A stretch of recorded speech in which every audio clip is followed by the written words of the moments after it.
नमस्कार, जय शिवराय. सकाळचा नाश्ता अगदी झटपट, इन्स्टंट, तोही हेल्दी, अगदी व्हेजिटेबल्स वापरून हा झटपट नाश्ता बनवलेला आहे. लहान मुलांना आवडणारा हा नाश्ता आहे, जरूर बनवा.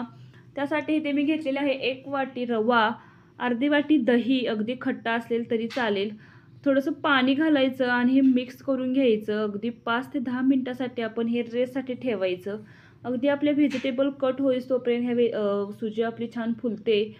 आता इथे व्हेजिटेबल्स मी घेतलेले आहेत. गाजर, शिमला मिर्च, टोमॅटो, कांदा आणि स्वीट कॉर्न अगदी बारीक कट करून घ्यायचे हे व्हेजिटेबल्स. सुजी पण पाहू शकता छान फुललेली आहे. सुजीला थोडंसं पाणी घालायचं आणि पुन्हा हे बीट करून घ्यायचं, जेणेकरून अजून थोडी आपली ही सुजी आहे ती फुलते. पाहू शकता किती छान फुललेली आहे आपली सुजी. आता इथे बारीक केलेल्या सर्व व्हेजिटेबल्स टाकून घ्यायचे आणि पुन्हा हे मिक्स करून घ्यायचं. इथे मी चवीनुसार मीठ वापरा.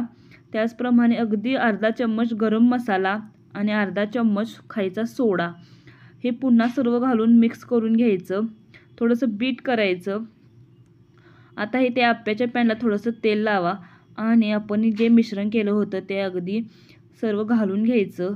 अगदी 5 ते 10 मिनिटात हे झाकून ठेवायचं. अगदी छान भाजले जातात हे दोन्ही साईडने, अशा प्रकारे भाजून घ्यायचे. आता पुन्हा हे पलटून घ्यायचं आणि दोन्ही साईडने छान कुरकुरीत होतात असे हे व्हेजिटेबल्स आप्पे.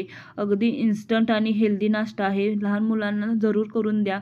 अगदी हेल्दी आहे. आणि रेसिपी आवडली असेल तर सबस्क्राईब करा. अगदी हे आप्पे तुम्ही चटणीबरोबर, नारळाची चटणी किंवा टोमॅटो चटणीबरोबर खाऊ शकता. आणि रेसिपी आवडली तर सबस्क्राईब करा, लाईक करा, कमेंट करा. तयार आहेत आपले व्हेजिटेबल्स आप्पे.